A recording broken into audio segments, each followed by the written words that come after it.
গিয়ে নিয়ে আসি, এসে তোমাদের সাথে কথা বলবো। আমি এখনো চা খাইনি। তারপরে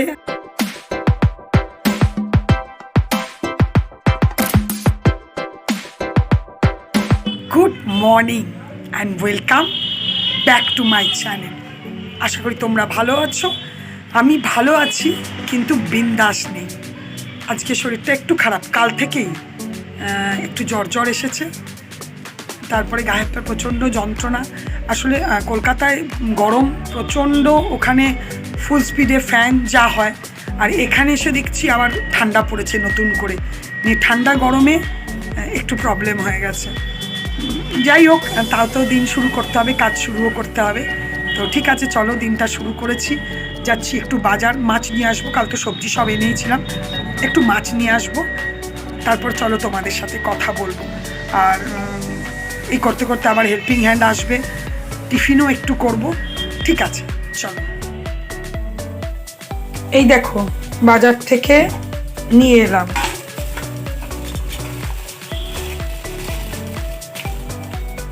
একটা গোটা 600 থেকে একটু বেশি ছিল ওজনের একটা মাছ। জাস্ট আজকে আর কিচ্ছু আনিনি, শুধু মাছ নিয়েই চলে এসেছি। আমার চান পুজো সব কমপ্লিট হয়ে গেছে। তোমাদের দাদা এসেছিল, ও আজকে আর টিফিন বানায়নি, আজকে ও ভাত খেয়েছে। আলু সেদ্ধ ডিম সেদ্ধ ভাত খেয়ে ও চলে গেল। আমিও অল্প করে একটু ভাতই খেয়ে নিলাম, আর ওকে হেল্পিং হ্যান্ডকে দুটো রুটি আর বেগুন ভাজা করে দিলাম। তারপর যথারীতি চলে এলাম আমি রান্নাঘরে। তাহলে চলো এবার তোমাদেরকে দেখাই যে আমি আজকে কি রান্না করব। চলো, আমি মোটামুটি একটু কেটে নিয়েছি। চলো দেখো, আজকে বানাবো শুক্তো। তার জন্যে বেগুন, আলু, কুমড়ো, সজনের ডাঁটা, উচ্ছে, আর এখানে বড়ি নেব। আর এই যে কাঁচা কলাটা হলুদ জলে ডুবিয়ে রেখেছিলাম, তুললাম এখনই, রেডি করে নিয়েছি। আর এখানে আমি কড়াইও বসিয়ে দিয়েছি। এবার আস্তে আস্তে আমি একদম ঘরোয়া পদ্ধতিতে, একদম ঘরোয়াভাবে শুক্তো বানাবো। প্রথমে আমি সবজিগুলোকে সব খুব ভালো করে ভেজে নেব। এখানে মোটামুটি যে সবজিগুলো আগে ভেজে নেওয়ার, সেগুলো আমার ভাজা হয়ে গেছে। বেগুন, উচ্ছে আর বড়ি। আর এই আদাটা ক্র্যাশ করে দেব। ব্যাস, তেলের মধ্যে রাঁধুনি ফোড়ন দিয়ে বাকি সবজিগুলোকেও ভালো করে ভেজে নিয়েছি এবং আদা ক্র্যাশ করে দিয়ে দিয়েছি। আর কিচ্ছু না, নুন দিয়েছি, এই যে জল দিয়ে দিয়েছি। ব্যাস, এবার সবজিগুলো সেদ্ধ হবে। মাছটা একদম টাটকা, খুব সুন্দর ছিল, তাই জন্য ভাবলাম। আর মাছগুলো ধুয়ে রেখে দিলাম। পুরো মাছটা ভালো করে ধোয়ার পরে 3টে পিস নিয়ে নিলাম। আমি সবসময় 3টে করি, একটা এক্সট্রা করি, কারণ যখন তখন কাজে লেগে যায়। 3টে পিস নিয়ে নিলাম। তোমার এটার মধ্যে দই আর আদা রসুনের পেস্ট মাখিয়ে রেখে দেবো মোটামুটি 8 ঘন্টা। যতক্ষণ রাখতে পারো, আমি মোটামুটি 8 ঘন্টা রাখবো।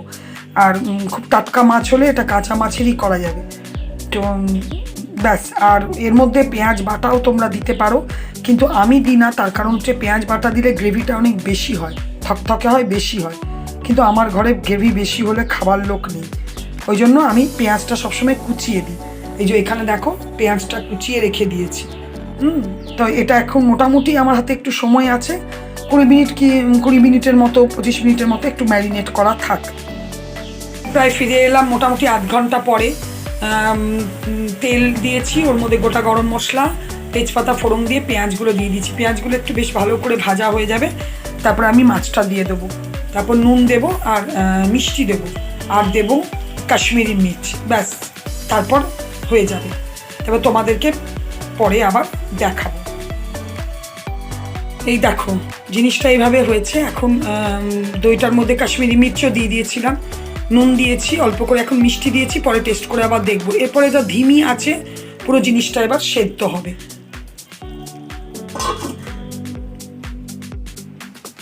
আর এই দেখো, এখানে শুক্তো রেডি হয়ে গেছে। এই দেখো, আমার সিম্পল দই মাছ রেডি হয়ে গেছে। আর মাছটা এতটাই ভালো জানো, একদম সেদ্ধ হয়ে, মানে এত নরম হয়ে গেছে যে তুলতে গিয়ে ভেঙেই যাচ্ছে। যাক, আমার ডিনার টাইমও, আমার লাঞ্চ টাইমও হয়ে গেছে। তো আমি এবার খেতে নেব। এই দেখো, আমার খাওয়া নেওয়া হয়ে গেছে। এখানে একটু আলু সেদ্ধ মেখে নিয়েছি, একটু কাঁচা লঙ্কা, কাঁচা তেল আর কাঁচা পেঁয়াজ দিয়ে। আর এই যে মাছ, এই যে শুক্তো, আর এই দেখো করেছি মুসুরির ডাল। ব্যাস এবার আমি খেতে বসবো। আর সামনে আমার চলছে সিরিয়াল। গুড ইভিনিং বন্ধুরা, সন্ধে হয়ে গেছে, আমার সন্ধে দেওয়া হয়ে গেছে। একটু যাব সামনের দোকানে, কদিন ধরেই ভাবছি দু একটা জিনিস নেবার খুবই দরকার আছে, কিন্তু সন্ধেবেলায় বেরোনো হয় না। তো আজকে ভাবছি একটু যাই, গিয়ে নিয়ে আসি, এসে তোমাদের সাথে কথা বলবো। আমি এখনও চা খাইনি, তারপরে পরে কথা হবে। ঠিক আছে, আমি একটু ঘুরে আসি, তারপর কথা হবে।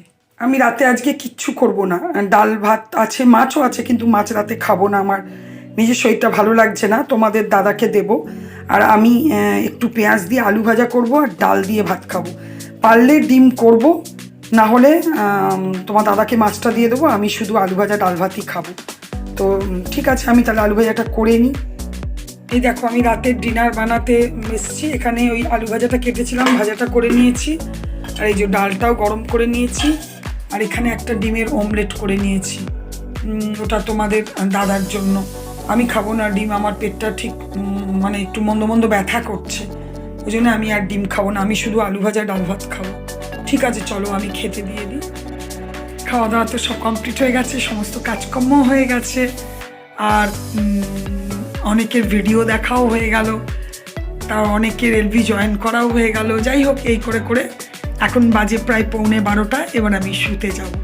ভীষণ টায়ার্ড লাগছে, লাগেই, রোজই লাগে টায়ার্ড, কারণ সারাদিনটা এরকমই চলে যে টায়ার্ড লাগতে বাধ্য। যাই হোক,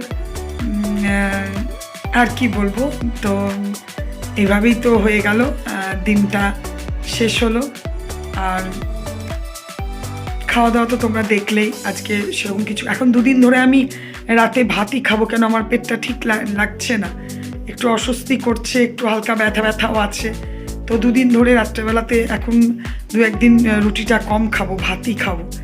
তো ভাত করলে একটু ঝামেলা কম হলেও, তোমার দিনের যদি আইটেম করা থাকে তাহলে অতটা ঝামেলা নেই, না করা থাকলে তখন একটু ঝামেলা আছে। তাও ভাতটা কি তোমার সেদ্ধ টেদ্ধ দিয়ে ভাজাভুজি দিয়ে খাওয়া যায়, রুটিটা একটুখানি সেরকম কিছু না হলে রুটি খাওয়া সত্যিই মুশকিল। ঠিক আছে, চলো তাহলে আজকে ভিডিওটা এখানেই শেষ করি।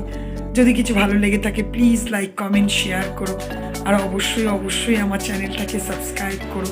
তোমরা ভালো থেকো, সুস্থ থেকো, সাবধানে থেকো। Good night, tata.